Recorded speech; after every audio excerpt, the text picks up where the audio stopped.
আপনি বলছেন 5 ওয়াক্ত নামাজ, রোজা, যাকাত, হজ, কালেমা এটা সবার জন্য ফরজ। তাহলে এই যে আমরা কিছু মানুষ হজেও যাইতে পারি না, যাকাতও দিতে, আমাদের জন্য কি হইব? একটা ফয়সালা করবে। আর সেই 5 ওয়াক্ত নামাজ যে কইলেন, আমি কোরআন থেকে 8টা কোরআন শরীফের আয়াত দেখাবো। যদি কেউ দেখতে চান আমি এখন দেখাইতে পারবো, পরে পরে শোনাই দিব। কি মুসা নবীর উপরে নামাজ, সালাত এবং যাকাতের হুকুম আছে। মুসা নবীর উপরে সালাত, যাকাতের হুকুম আছে। ইসমাইল পয়গম্বরের উপরে সালাত, যাকাতের হুকুম আছে। মরিয়মের উপরে সালাত, যাকাতের হুকুম আছে। লুকমানের উপরে সালাত, যাকাতের হুকুম আছে। আল্লাহ বলছে, হে রাসূল, পূর্বেও যে বিধান দিয়েছিলাম আপনার উপরেও সেই বিধান, আমার বিধান পরিবর্তন হয় না। এটা কোরআন শরীফের 8টা সূরা আমি পড়ে পড়ে শোনাইতে পারব না, শুনাইলাম, এগুলো আমার নোট করা আছে। আপনার কাছে একটু জানতে চাই, তারা তো 5 ওয়াক্ত নামাজ পড়ে নাই, তা সালাতের হুকুম তো তাগের উপরে আছে, তাগের নামাজটা কেমন? আর আপনি যে এটা করতেছেন বর্তমান, এটা করার হুকুম পাইলেন?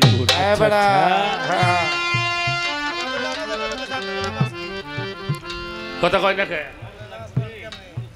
যদি কেউ দেখতে চান আমি পরের স্টেজে আপনাকে আয়াতগুলি পড়ে পড়ে শুনিয়ে দিতে পারবো ইনশাল্লাহ। কি এই জন্য বাবা, ওলি আল্লাহদের কাছে যান, ধর্মটা শিখেন। আমরা সেটা দেখানোর চেষ্টা করব। এই 2টা বিষয় আপনি আমাদেরকে বলবেন। হ্যাঁ, আর মিলাদ কিয়ামের কথা কমু কি? মিলাদ কিয়াম যদি কেউ না করে তারে আপনারা করবে কইেন না। কারণ কি? যদি কেউ না করে হ্যাঁ আপনি কইেন না, কারণ আল্লাহ সবাইরে মিলাদ কিয়াম করবে কয় নাই। আল্লাহ কইছে, ইয়া আইয়ুহাল্লাযিনা আমানু, হে আমার বিশ্বাসীরা, তোমরাও বেশি বেশি দরুদ ও সালাম আমার নবীর জন্য পাঠাও। সুবহানাল্লাহ। যারা বিশ্বাস করবা তারা মিলাদ পড়বে, কিয়াম করবে। যারা বিশ্বাস করবে না তোমাকে পড়া রাখবো না। মাকানা মুহাম্মাদুন আবা আহাদিম মির রিজালিকুম ওয়ালাকিন রাসূলুল্লাহি ওয়া খাতামান নাবিয়্যিন ওয়া কানা আল্লাহু বিকুল্লি শাইইন আলিমা ইন্নাল্লাহা মালাইকাতাহু সাল্লুনা আলান নবী ইয়া আইয়ুহাল্লাযিনা আমানু সাল্লু আলাইহি ওয়া সাল্লিমু তাসলিমা। নিশ্চয়ই মাকানা মুহাম্মাদুন আবা আহাদিম মির রিজালিকুম ওয়ালাকিন রাসূলুল্লাহি ওয়া খাতামান নবী, আমি যার উপরে নবুয়ত শেষ করছি আর কোন নবী আগমন করবে না। করব আইলে কেউ মানবে? কেউ যদি কয় আমি নবী, মানবেন কি বাবাজি? মানবেন? ওই যে কি যেন কাদিয়ানির যিনি কিরারে গোলাম মোহাম্মদ কাদিয়ানি, হ্যাঁ কইলে নবী হইলে সমস্যা কি? এটা নাউজুবিল্লাহ। পাকিস্তানের মুসা ইবনে কাজ্জাব বলছিল আমিও নবী, কিন্তু হালায় পায়খানার মধ্যে পড়ে মরছে। এজন্য পাকিস্তানিরা বলে আগার কে হোতা হে খোদা কা নবী, টাট্টি মে ঘের কা তো সালাম মুর্ধা না কভি। তুই যদি নবী হবি তাহলে পায়খানার মধ্যে পড়ে মরবি কে? কিন্তু খাতা আমার রসুল বলা হয় নাই, রসুল ছিল আছে। ইয়া ইন্নাল্লাহা মালাইকাতাহু সাল্লুনা আলান নবী, নিশ্চয় আমি আল্লাহ আমার ফেরেশতা বর্গ নিয়ে আমার নবীর দরুদ ও সালাম পাঠাই। সুবহানাল্লাহ। এটা কি না কয়? আল্লাহ। ইয়া আইয়ুহাল্লাযিনা আমানু, হে আমার বিশ্বাসীরা, তোমরাও বেশি বেশি দরুদ ও সালাম আমার হাবিবের জন্য পাঠাও। সাল্লু আলাইহি ওয়া সাল্লিমু তাসলিমা। নবী নয়, নবী নয়, নবীর বংশের উপরেও পাঠাও। সুবহানাল্লাহ। রাশেদের একটা কথা কই, গান বাজনা কইরে খাও, কোরআন শরীফে যা আছে তাই কই, কার নাম কওয়া লাগবে না। আমি কার নাম কইছি? যারা জ্ঞানী তারা বুঝছে কোনটা কোন ভাগের। আমার কথাই বিরাট কইছে। আমি সব বিরক্ত হয়েছে। আস্তে আস্তে আস্তে একটা কথা বলবো, এবার খেয়াল করে শুনবেন। আচ্ছা, আমাদের এলাকায় কি ফুরপুরা শরীফের কোনো ভক্তবৃন্দ আছে? হ্যাঁ, আছে? আচ্ছা আচ্ছা আচ্ছা, বসেন। ফুরপুরা শরীফের যিনি পীর সাহেব, ওনার নাম হলো আবু বকর সিদ্দিক আল কুরাইশি রহমতুল্লাহি আলাইহি। আর আমাদের সুরেশ্বর দরবার শরীফের মাওলানা জানু শরীফ, যারে আমরা জানু বাবা কই, এই জানু বাবা আর আবু বকর সিদ্দিক আল কুরাইশি, এরা দুজন হলো গুরু ভাই। দুজন কি? ওনাকে পীরের নাম হলো সুফি ফতে আলী ওয়াইসি বর্ধমানী রহমতুল্লাহি আলাইহি। যদি কেউ ভারত যেয়ে থাকেন, কলকাতায় একটা জায়গার নাম আছে মানিকতলা। মানিকতলা হইল সুফি ফতে আলী ওয়াইসির মাজার শরীফ।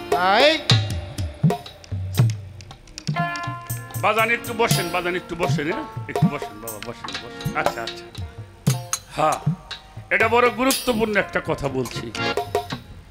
এটা আমি রাশেদাকে বলছি।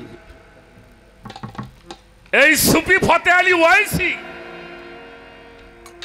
উনার ভক্ত হল আবু বকর সিদ্দিক আল কুরাইশি রহমতুল্লাহি আলিয়া মাদ্রাসার যাদের প্রতিষ্ঠাতা না। ব্রিটিশ সরকার 26 জন প্রিন্সিপাল দিয়েছে ব্রিটিশ সরকার আলিয়া মাদ্রাসায়।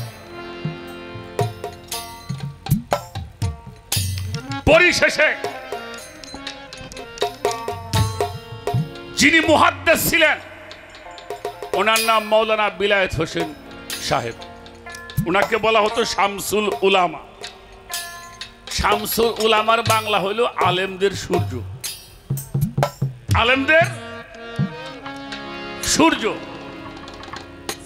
এই যে একটা রাস্তা দেখেন না, রাস্তা এই যে আমরা আইলাম, এই রাস্তার থেকে 50 হাত ভিতরে হইল সুফি ফতে আলী ওয়াইসির দরবার। ওই যে ওখানে একটা মোড় আছে না, এই যে পাশে, ওই জায়গাটা হলো আলিয়া মাদ্রাসা। আর এই বিলায়েত হোসেন সাহেব প্রত্যেকটি মাদ্রাসার প্রিন্সিপাল যিনি, উনি বুখারী পড়ায়। তো বিলায়েত হোসেন সাহেব বুখারীর হাদিস পড়াইছে। ছাত্ররা ওই দরবারের সামনে দিয়ে যাইতেছে বাড়িতে। তো সুফি ফতে আলী ওয়াইসি উনি একটু হালের মানুষ ছিল। হাল বোঝেন না, একটু অন্য টাইপের। ডাক দিছে, বাবা তোমরা শুনে যাও।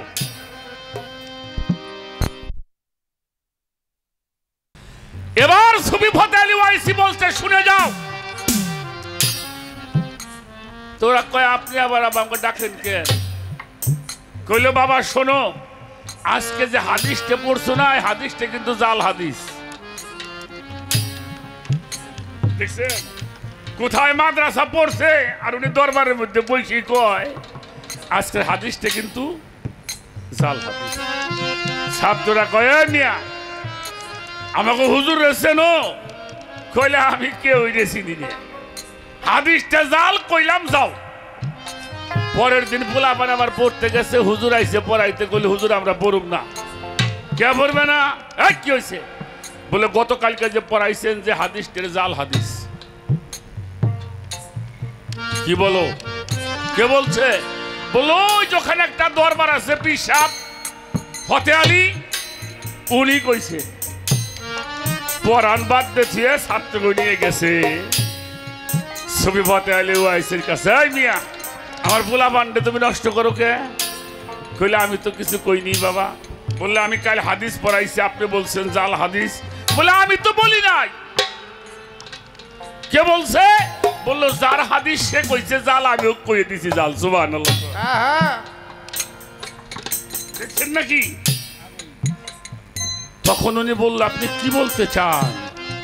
এই সুফি ফতে আলী ওয়াইসি এমন ইবাদত, এমন মুরাকাবা, এমন মুশাহাদা করেছিলেন, স্বয়ং রাসূল তাকে দিদার দিয়েছিলেন। সুবহানাল্লাহ। সুফি ফতে আলীকে বলছিল, সুফি ফতে আলী তুমি কি চাও? বলে কিছুই চাই না, কিছুই চাই না। বলে একটা কিছু চাও। আমি যেহেতু আসছি, তখন সুফি ফতেহ আলী ওয়াইসি বলছিল আমি চাইলে দিবা? বললো দিব। বললে আমি যখন ডাক দিব তখন তুমি আসবা। সুবহানাল্লাহ বলে। সুবহানাল্লাহ। নুরানি হালিয়াতে নবীজি বলেছিল ফতেহ আলী এটা সম্ভব নয়, 1 বছর পরে একদিন দিদার দিব।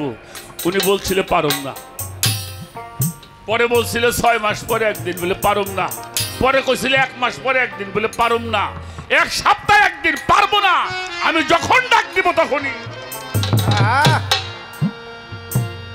তখন আল্লাহ রসুল বলেছিল ফতেহ আলী তুই যখন আমারে ডাক দিবি তখন তুই আমারে পাবি। তুই আমারে যখন ডাক দিবি তখনই আমি তোর কাছে। রাশেদা সরকার, ফকিরদের মূল সম্পত্তি হলো রাসূলুল্লাহ। আরে সুবহানাল্লাহ। যে রাসূল ছিল, যে রাসূল আছে, যে রাসূল থাকবে, সেই রাসূলকে অর্জন করতে পারলে ফকিরি হয়, নচেত ফকিরি করা যায় না।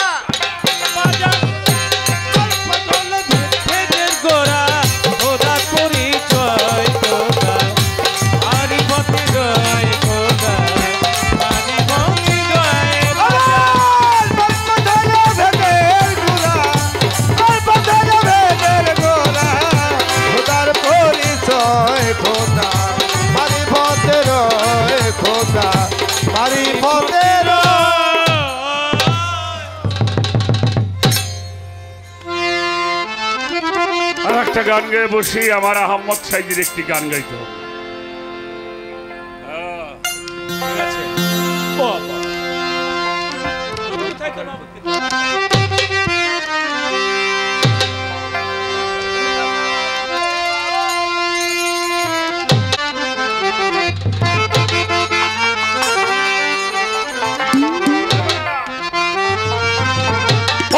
কোথায় তোর মাহবুব কেবা, কোথায় তোর মাহবুব কেবা, রব কোথায় তোর মাহবুব কেবা, জানকে কামেল মুর্শিদ ধরে তৌহিদ সাগরে মাঝে ডুব দিলে তুই পাবি তবে তৌহিদ সাগরের মাঝে। রব কোথায় তোর মাহবুব কেবা, রব কোথায় তোর মাহবুব কেবা, জানকে কামেল মুর্শিদ ধরে তৌহিদ সাগরের বিকেই ডুব দিলে তুই পাবি তবে তৌহিদ সাগরের মাঝে। তৌহিদ সাগরের বিকে ডুব দিলে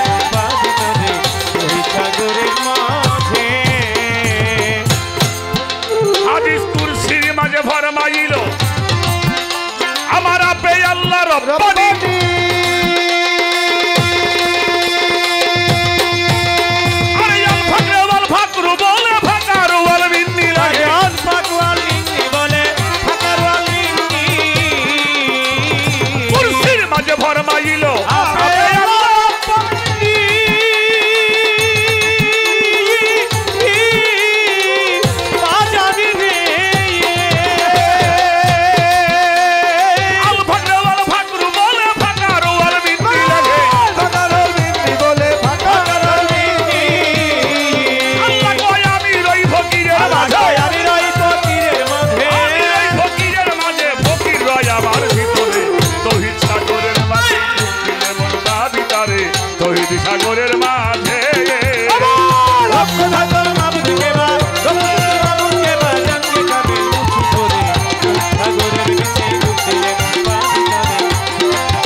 ফাকরু আজহু মিন নূরি, ফকির হলো আমার সিহারার নূর। ফকির কি? সিহারার নূর। যারা নূরের সাধনা করে তারা সব সময় নামাজের মধ্যেই থাকে। সুবহানাল্লাহ বেটা। তাই সাধক অন্ধ লোকে বুঝবে কি এই প্রদীপেরও ঠিকানা। সকলে কি বুঝতে পারে চিকন বাড়ির রচনা? চিকন বাড়ির রচনা, মন চিকন বাড়ির রচনা। অন্ধ লোকে বুঝবে কি আর প্রদীপেরও ঠিকানা।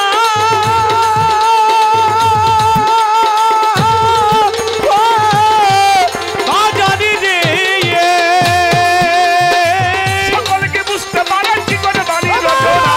চিকন বাড়ির রচনা, মন চিকন বাড়ির রচনা।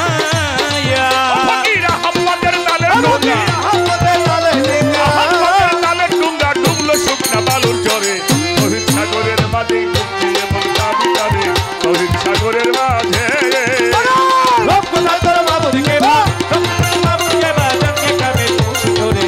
লোহিত সাগরের বিচি ডুবছে এমন দাবি তারে, লোহিত সাগরের মাঝে। লোহিত সাগরের বিচি ডুবছে এমন দাবি তারে, লোহিত সাগরের মাঝে। আরে অন্ধ চোখে চশমা দিলে আরে পাগল দেখা যায় কি খোদার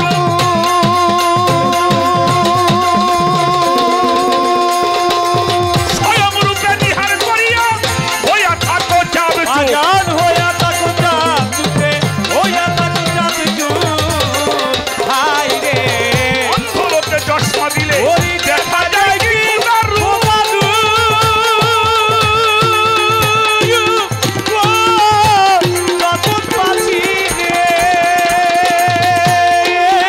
স্বয়ং রূপে নিহার দিয়া হইয়া থাকো যাবে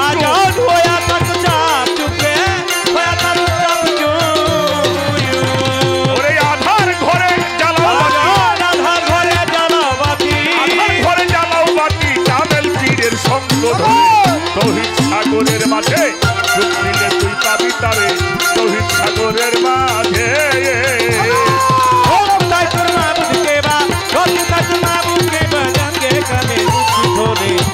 সাগরের বিচে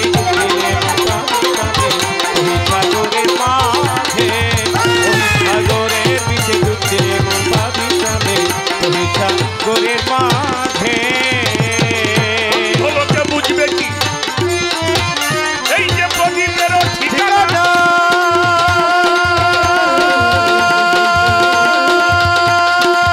সকলে কি বুঝতে পারে চিকন বাড়ি রচনা? চিকন বাড়ির রচনা রে, চিকন বাড়ির রচনা। হাই রে অন্ধ লোকে বুঝবে কি ওরে প্রদীপেরও ঠিকানা।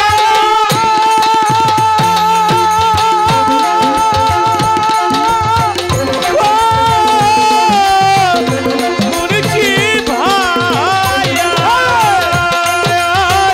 সকলে কি বুঝতে পারে জীবন বাড়ি রচনা রে? পাগল চিকন বাড়ির রচনা বাজান, চিকন বাড়ির রচনা। ফকির আহম্মদের তালের ডুঙ্গা, আহমদের তালে ডুঙ্গা, আহম্মদের তালের ডুঙ্গা ডুবলো শুকনা বালুর চরে। তৌহিদ সাগরের মাঝে ডুবলি হলেই মন পাবি তারে, তৌহিদ সাগরের মাঝে। ও বাজান রব কোথায় তোর মাবুদকে বা, রব কোথায় তোর মাবুদকে বা, জানকে কামে মুখি ধরে। লোহিত সাগরের পিছে ডুব দিলে মন পাবি যাবে, লোহিত সাগরের মাঝে। ওরে মানুষ রব কোথায় তোর মাবুদকে বা, রব কোথায় তোর মাবুদকে বা, এই যে রব কোথায় তোর মাবুদকে বা, আগে জানকে কামে মুর্শিদ ধরে। তৌহিদ সাগরের মাঝে ডুব দিলেই মন পাবি তারে, তৌহিদ সাগরের মাঝে। তৌহিদ সাগরের মাঝে ডুব দিলেই মন পাবি তারে, তৌহিদ সাগরের মাঝে।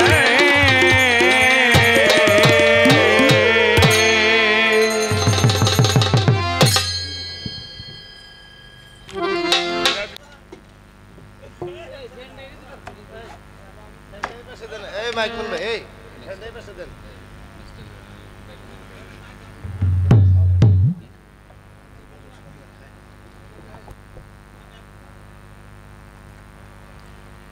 অনেক সুন্দর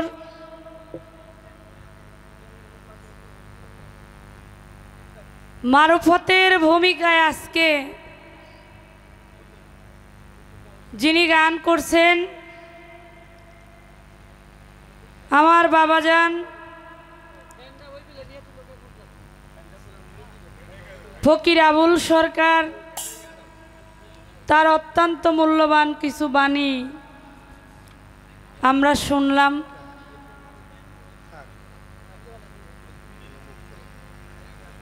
যে বিষয়ে আমার কিছু কথা ছিল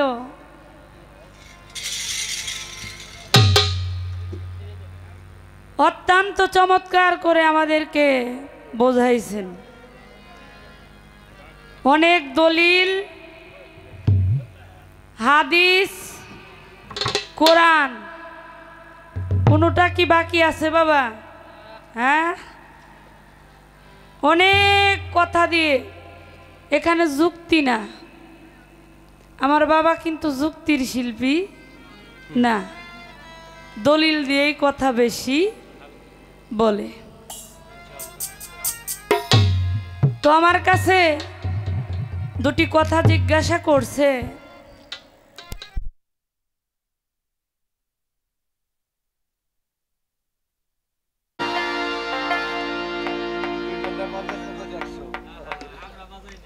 দূর দূর ক্ষতি করছে। মাশাআল্লাহ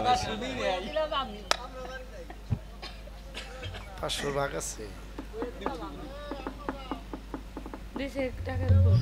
বলবো। বাহ সুন্দর, পথেতে ফেরত আইছে, পথেতে ফিরে এসে একটু গান শোনা পরে দিতেছি।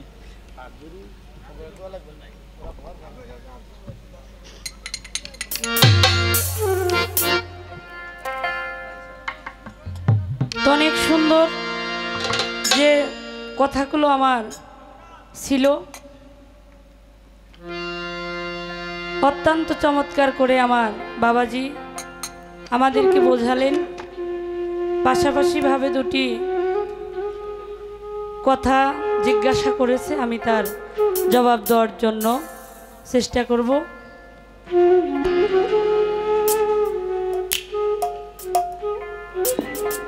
তো আমি যে কথাগুলো বলেছিলাম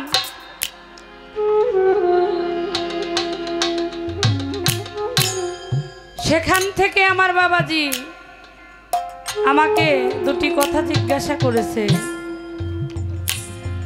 কথা দুটি হলো, এই যে আমরা নামাজ, রোজা, হজ, যাকাত, কলেমা, যেই কথা আমি বলছি পূর্বে, যেগুলো মানব জাতির জন্য ফরজ করা হয়েছে।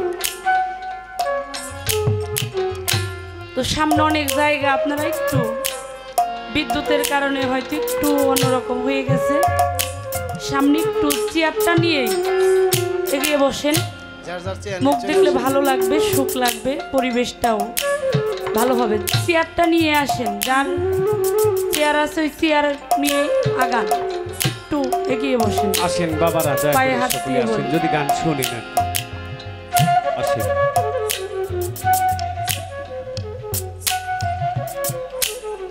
তো কথা হলো এই,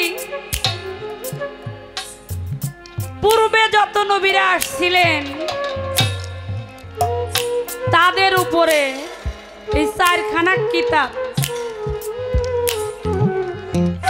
তৌরাত, জবুর, ইনজিল, অবশেষে আসলো ফুরকান, যাকে কোরআন বলি নাকি। তো এক এক নবীর উপরে এক এক কিতাব নাজিল হয়েছিল। আমার বাবাজি আমাকে জিজ্ঞাসা করলো যে পূর্বে যারা নবী ছিলেন প্রত্যেকটা নবীর ক্ষেত্রেই বলা হয় নাই যে তোমরা এই যে নামাজের কথা আমি যে বললাম, এই নামাজ কোথায় পাইলাম? নামাজের কথা পরিষ্কারভাবে পবিত্র কোরআন শরীফে কোথায় উল্লেখ নাই। আছে কি সালাত নাকি? আছে সালাত, আকিমুস সালাতা ওয়া আতুজ যাকাতা, এটাই তো আছে। আমি আগে যে গানটা করছি সাধক হালিম মিয়ার, ওই গানের মধ্যে বলছিলাম আকিমুস সালাতা ওয়া আতুজ যাকাতা, হালিম বলে সত্য কথা, আগে সালাত কায়েম করতে হয়। তোমার বাবাজি এই জন্য বললেন যে আপনি যে নামাজের কথা বলতেছেন, এই নামাজটা আপনারা যে মাতবরি করেন এটা পাইলেন কোন জায়গায়? অবশ্যই তো কোনো জায়গায় পাইছি বাবা, নাকি? হ্যাঁ, না পাইয়াই কি মানুষ করতেছে নাকি?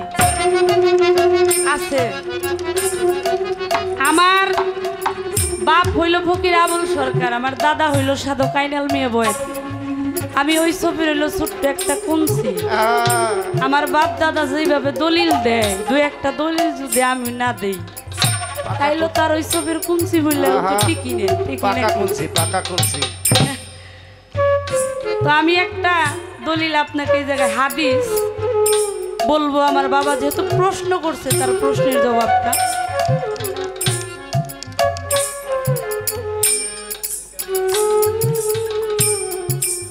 হাদিস শরীফে বর্ণিত আছে। নূরে মুহাম্মাদীকে সৃষ্টি করে যখন পঞ্চকারে রেখেছিলেন, এই পঞ্চকারকে যখন একাত্র করে আল্লাহ পাক যখন দরত্ব একটা একিনের গাছ তৈরি করলেন, কি আপনারা জানেন না? হ্যাঁ, এই যে এই কথাগুলো, এই আলোচনাগুলো আমার পূর্বে যারা সাধক শিল্পী ছিলেন তারা কিন্তু এই জায়গা থেকে আলোচনাগুলো করতেন না? অনেক শুনছেন আপনারা। যখন এই একিনের গাছ তৈরি করলেন তখন ওই গাছের ছিল 4টা ডাল, 5টা কলি, 30টা পাতা। 4 ডালে ছিল 4টা তরিকা, 5 কলিতে ছিল পঞ্চ সালাত, যাকে আমরা নামাজ বলি।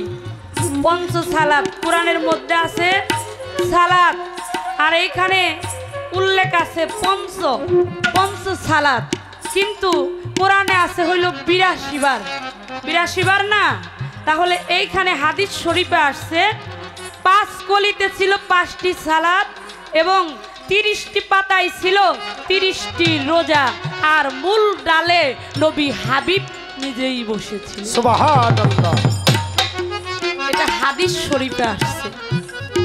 তো এইখান থেকে নূরকে যখন সৃষ্টি করে আল্লাহ পাক, সৃষ্টি হবার পরে তার জাতি নূর থেকে যখন নূর মুহাম্মাদীকে সৃষ্টি করলেন, সৃষ্টি হয়ে নূর সেজদায় চলে গেলেন।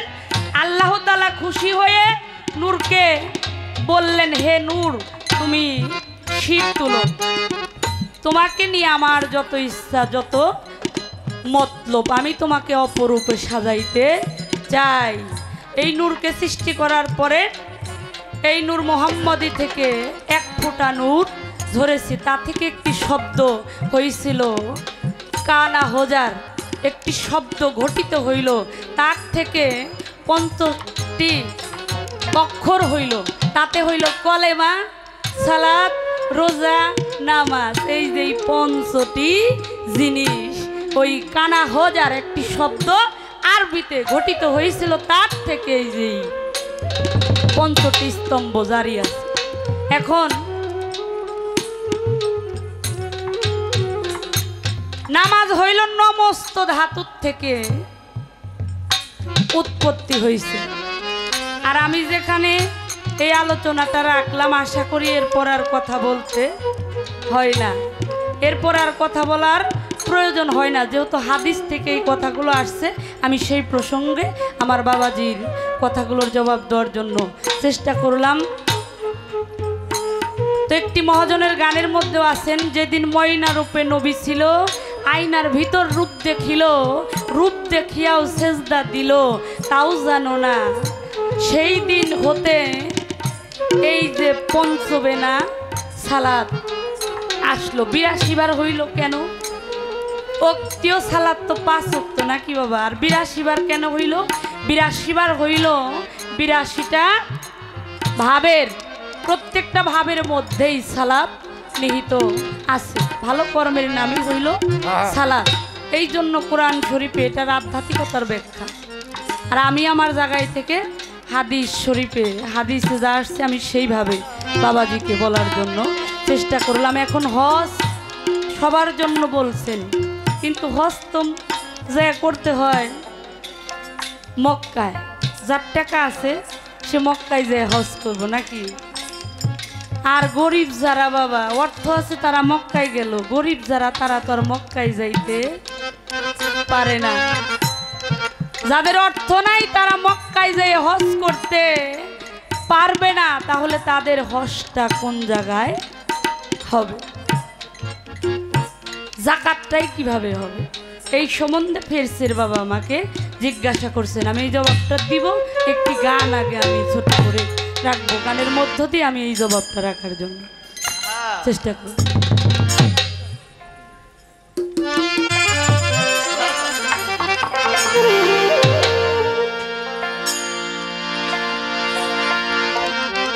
ওরে গায়ের জোরে বললে কথা,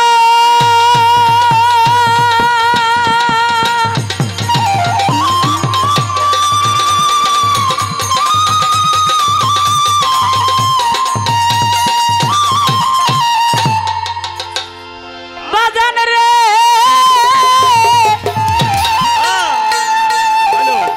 গায়ের জোরে বললে কথা, আমার নবীর প্রাণে লাগে ব্যথা।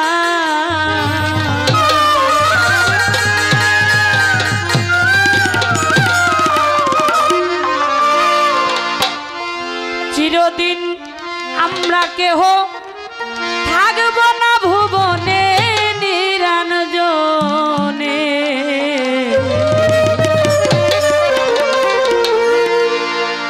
পূর্বে একদিন দোজকের আগুনে। বাবা শরীয়ত কি জিনিস আমার বাবা বললেন, রোজা নামাজ হজ যাকাত কালেমা এগুলো কি শরীয়ত?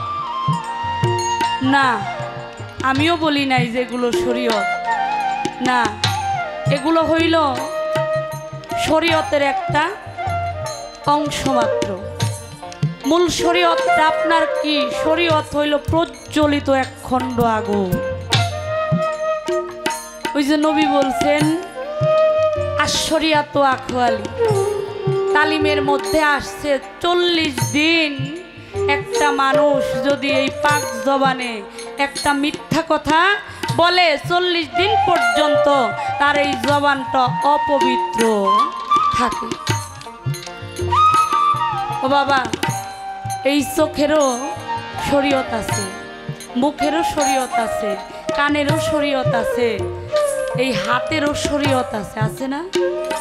এই যে কর্ম, এই দেলের যত আবর্জনা সব পরিশুদ্ধ করে সব কিছুকে দূরে রেখে এমন ভাবে এই নামাজ সালাত পড়তে হবে যেখানে দাঁড়াইলে শুধু আমার স্রষ্টার নামটাই থাকে, স্রষ্টার ধ্যানটাই থাকে, এছাড়া অন্য কোনো দিকে যেন এই মন তার এদিক সেদিক না যায়। এই সাধক বল গায়ের জোরে বললে কথা, নবীর প্রাণে লাগবে ব্যথা। গায়ে জোরে বললে কথা, নবীর প্রাণে লাগবে ব্যথা। গায়ের জোরে বললে কথা, নবীর প্রাণে লাগে ব্যথা। চিরদিন তুই থাকবি না ভুবনে নিরঞ্জনে, পূর্বে একদিন দোজকের আগুনে মানুষ, পূর্বে একদিন দোজকের আগুনে নিরঞ্জনে, পূর্বে একদিন দোজকের আগুনে। নবীর প্রাণে লাগবে ব্যথা, চিরদিন থাকবে না ভুবনে নিরঞ্জনে। পূর্বে একদিন দোজকের আগুনে, ওরে পূর্বে একদিন দোজকের আগুনে নিরঞ্জনে, পূর্বে করে দোজকের আগুনে। শিশুর পরে যৌবন এলো, আমার বাজান কত জনে ভয় পাইল। কেহ তো পারে না তোমার শোনে আমার মাওলা রে কেউ তো পারে না তোমার সনে আমার মাওলা রে কেউ তো পারে না তোমার সনে ওরে বাজান শিশুর পরে যৌবন এলো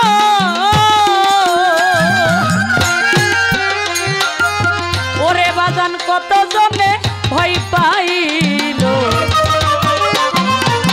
কেহ তো পারে না তোমার ওই শোনে আমার মাওলা রে কেউ তো পারে না তোমার সনে আমার মাওলা রে কেউ তো পারে না তোমার সনে 40 বছর হইলে বা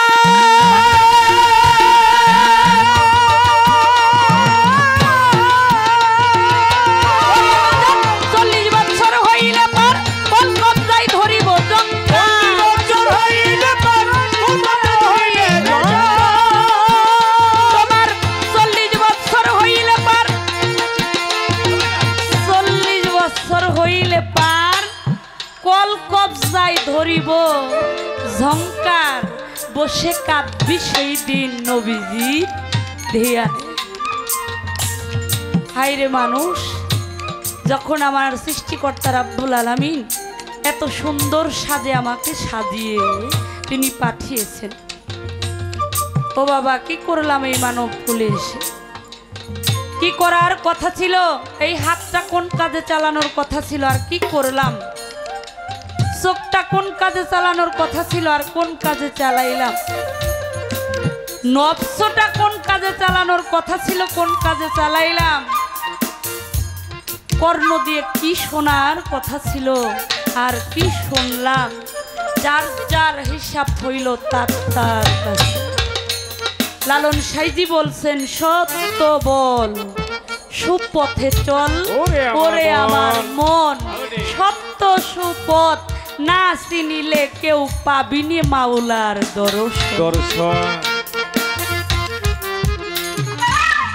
40 বছর পার হয়ে গেল আর এই বাহাদুরি মানুষের থাকে না আমার আল্লাহ পাক প্রত্যেকটা মানুষকেই নিয়ে যাবে যাবার আগে অবশ্যই অবশ্যই বান্দার কাছে একটা চিঠি সকলের কাছেই পাঠাইয়া দেয় তাই না এই চুলগুলো আগে কালো বর্ণের ছিল সাদা বর্ণের হয়ে গেছে দেহের যত জিনিস আছে আগের মতো আর চলতে পারে না এই দেহের কোনো অংশই আর আগের মতো চলতে পারে না এই যে মালিকের একটা চিঠি তৈরি হও যাওয়ার জন্য স্রষ্টার কাছে কি করে গেলাম তাই মহাজন তিনি গানে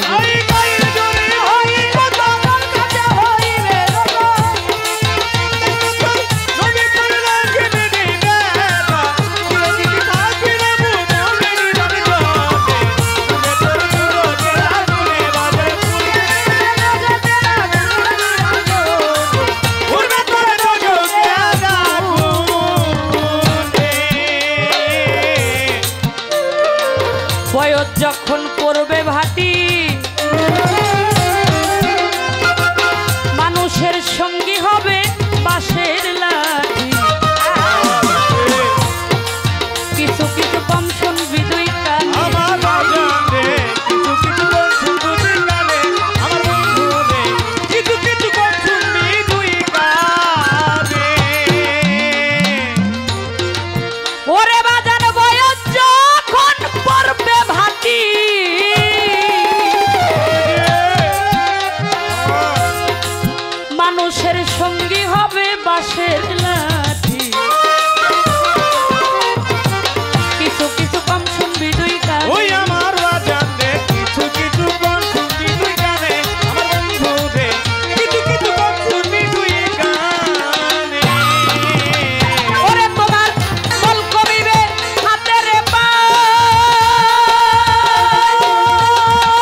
এমন একদিন আসবে চলে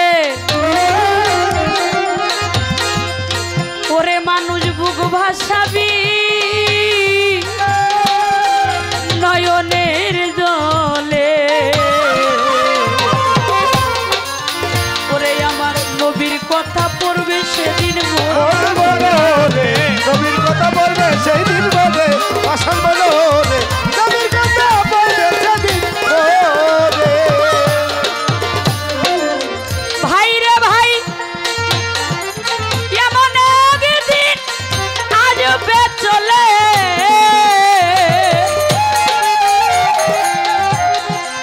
ওরে সেদিন বুক ভাসাবি নয়নের জলে নবীর কথা পড়বে তোমার মনে আসান বলো রে নবীর কথা বলবে সেদিন বলে আসান বলো রে নবীর কথা বলবে সেদিন বলে ওরে সেদিন হাত তুলিয়া দাবি ক্ষমা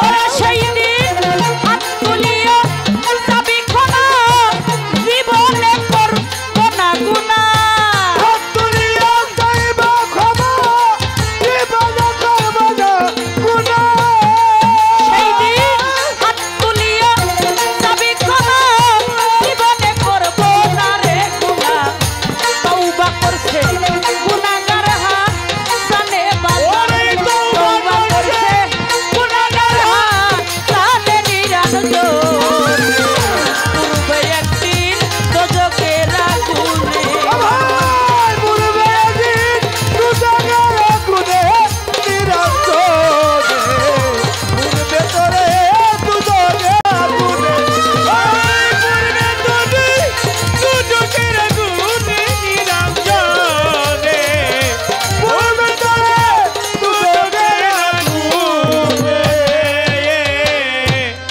যেইভাবে তে পাল্লা দিল ধর্মরাজা সরে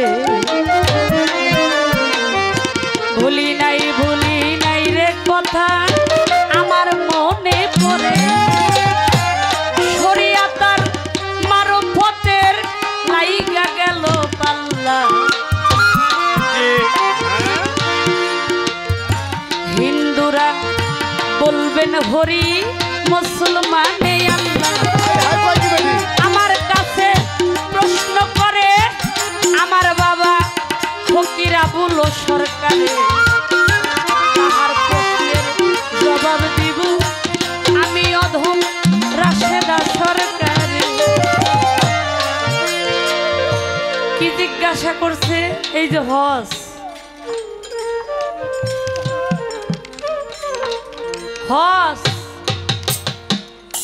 যাদের টাকা নাই তাদের জন্য মক্কায় গিয়ে হজ করাটা সম্ভব না ও বাবা অর্থ থাকলে তারা মক্কায় যে হজ করে গরিব মানুষ যারা আপনারা একটা জীবনী শুনেছেন যার নাম হইল আলী মুসি শুনেন নাই বাবা হ্যাঁ শুনেছেন আপনারা অনেক শুনেছেন এই আলী মুসি ছিল খুবই দরিদ্র খুব গরিব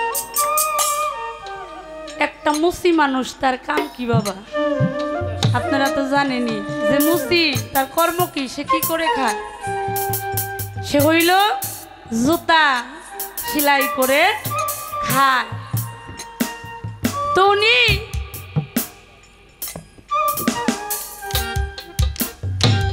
জুতা সেলাই করে খায় খুবই দরিদ্র দেখেন কিছু কিছু মানুষ খুবই ছোট কর্ম করলে কি হবে কিন্তু ইমানে খুবই পাকা আছে না বাবা এরকম মানুষ অনেক আছে তো এক ব্যক্তি সে হইল আল্লাহর ঘর কোথায় মক্কা কোথায় যাইতে হয় হজ করতে মক্কা শরীফে।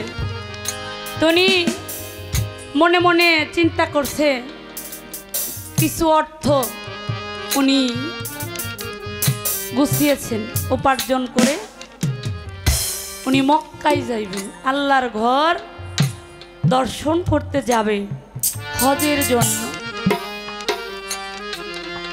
তো একা হজ করতে গেলেও বাবা দেখবেন অনেক সঙ্গী সাথীরা একসাথে যায়। তো সকলে মিলে একটা মন্তব্য করছে যে হজ করতে যাবে।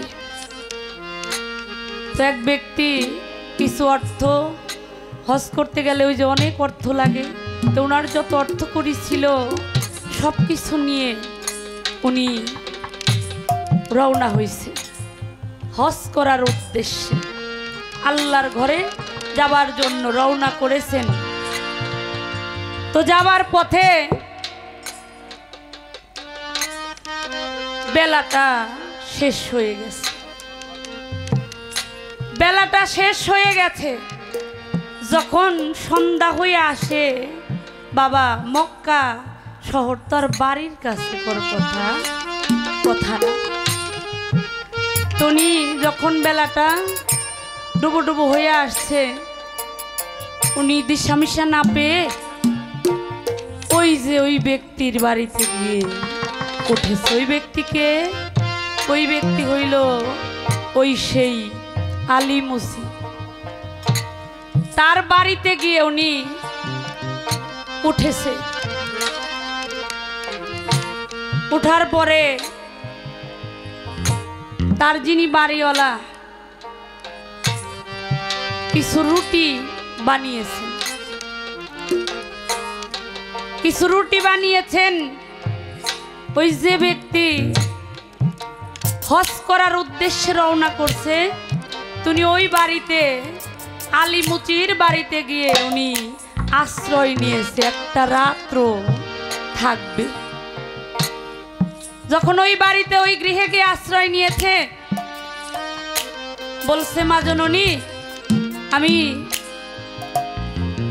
একটা রাত্র আপনার গৃহে আশ্রয় চাই, আমি মক্কায় যাব হজ করার জন্য।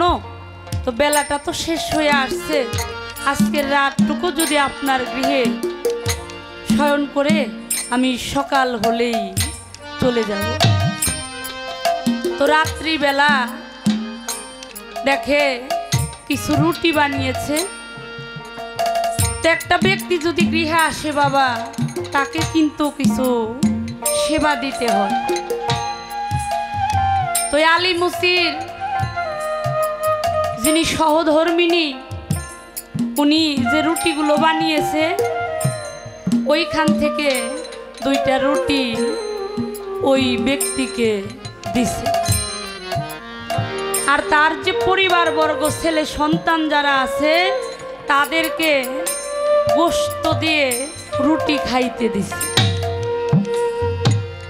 এই বিষয়টা যে ওই বাড়িতে গিয়ে উঠেছে, যে ব্যক্তি হজে যাবে, উনি আবার এই বিষয়টা লক্ষ্য করছে। যখন লক্ষ্য করছে, ওনার চোখে পড়েছে। তো উনি রুটিটা খাইছে, কিছুই বলে নাই। রুটি খাইছে তখন কিছুই বলে নাই। যখন চলে যাবে, যাবার সময় একটা কথা ওই মা জননীকে জিজ্ঞাসা করছে, ও মা, আমি তো একটা কাজের উদ্দেশ্যে রওনা করেছি, তো আমার মনের মধ্যে একটা খটকা বেঁধে গেছে। আমি যদি এই সমাধানটা না করে যাই, আমার মনের মধ্যে এই সমস্যাটা থেকেই যাবে। উনি বলতেছে, বলেন আপনার মনে কি সমস্যা? বলতেছে, মা, আমি রাত্রবেলায় খেয়াল করলাম, একটু লক্ষ্য করে দেখলাম, আপনি যখন দুইটা রুটি আমাকে আহার করার জন্য দিলেন, আমি রুটি দুইটা যখন খেলাম, আমি দেখতে পাইলাম যে আপনার যে সন্তান ছেলেপেলেরা আছে, তাদেরকে আপনি দিলেন গোশত দিয়ে রুটি খাইতে, আর আমাকে আপনি শুধু রুটি, 2টা রুটি খাইতে দিলেন, আমাকে কোনো গোশত দিলেন না বা ঝোলও দিলেন না। ও মা, আমি কি এটা জানতে পারি এর কারণটা কি? তখন মা জননী বলছিলেন যে আপনাকে কি বলবো দুঃখের কথা। তো আপনি যেহেতু জিজ্ঞাসা করছেন, আপনাকে না বলেও পারি না। আপনাকে না বলেও আমি পারি না। আমরা খুবই দরিদ্র, খুবই গরিব, টাকা পয়সা নাই, তো অর্থ করি নাই। আমার স্বামী সামান্য কিছু উপার্জন করে, তা দিয়ে আমাদের সংসার চলে না। বলতেছে তাহলে ওই অনেক দিন যাবত আমার ছেলে সন্তানরা অনেক ইচ্ছা, তাদের মনে একটু গোস্ত খাইতে চাইছে, একটু গোস্ত খাইতে চাইছিল। আমাদের তো উপার্জন সেরকম নাই। আমার স্বামী তো কোনো রকম উপার্জন করে, যে অর্থ করি আনে তাতে আমার 2টা ডাল ভাতের পয়সাও হয় না। সেজন্য বনে একটা মরা গরু ছিল, সেই মরা গরুর রান থেকে একটু গোস্ত আমার স্বামী বাড়িতে এনেছিল। বাড়িতে এনে সেই গোস্তটা আমি ছেলে মেয়েদেরকে রান্না করে দিয়েছি। বলতেছে, বলেন তো আমি কি করে এই মাংসটা আমি আপনাকে দিব? এই মাংসটা আমার ছেলে সন্তানের জন্যই হালাল ছিল, এই মাংসটা তো আপনার জন্য হালাল ছিল না। কথা শুনে উনি দাঁড়িয়ে দাঁড়িয়ে অঝরে কাঁদে, কালিমুচি অঝরে কাঁদতেছে। কথা শুনে উনি নিস্তব্ধ হয়ে গেছে। হায় হায় বলে কি? উনার ব্রেনে, মস্তিষ্কে বাড়ি দিয়েছে যে আমি কি শুনলাম? আমি এত দিন ধরে তিল তিল করে যে পয়সা এক জায়গায় করেছি, উপার্জন করে আমি মনে বাঞ্ছা করছি যে আল্লাহর ঘর সেই মক্কায় আমি হজ করার জন্য যাব, যেইখানে গেলে আমার মাওলার দর্শন পাবো, আমার মানব জীবনের পাপটা মোচন হয়ে যাবে। আর এইখানে ছেলে সন্তান পরিবার নিয়ে তারা অনাহারে আছে, আমি অর্থ করি দিয়ে কি করব? আমি হজে গিয়েই বা কি করব? উনি চিন্তা ভাবনা কইরে উনি যে অর্থগুলো গুছিয়েছিল ওই মক্কায় যাওয়ার জন্য, ওই অর্থগুলো উনি ওই মা জননীর হাতে দিয়ে বলল, মা আমি একটা উদ্দেশ্যে রওনা হয়েছিলাম, আমার আর প্রয়োজন নাই, আপনি অর্থগুলো রাখেন, আপনার পরিবার ছেলে সন্তান তাদেরকে নিয়ে আপনি ওদেরকে একটু ভালো কিছু মুখে তুলে দিন। উনি আর মক্কায় হজ করতে যায় নাই, কিন্তু তার সঙ্গের সাথী যারা ছিল তারা মক্কায় হজ করতে ঠিকই গিয়েছিলেন।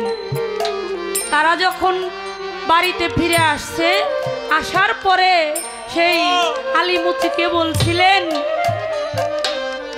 মক্কায় হজ করতে গেলে তো বাবা 7টা ঘুরান দিতে হয় না? তো তারা বলতেছিল যে হজ তো ভালোই হইল। উনি তো অবাক হয়ে গেছে, কয় বলেন কি হজ ভালো হইল? কয় হ্যাঁ, আমরা তো দেখলাম যে আপনিও ওই কাবা শরীফের চতুর্পাশে আমরা আপনাকেও শয়ন করতে ঠিক দেখেছি। আমার দয়ার নবী, মায়ার নবী, আমার দয়ার নবী, মায়ার নবী, আপনি কোথায় রইলেন লুকায়া?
দুটি কথা আমি বাবার কাছে রাখতে চাই।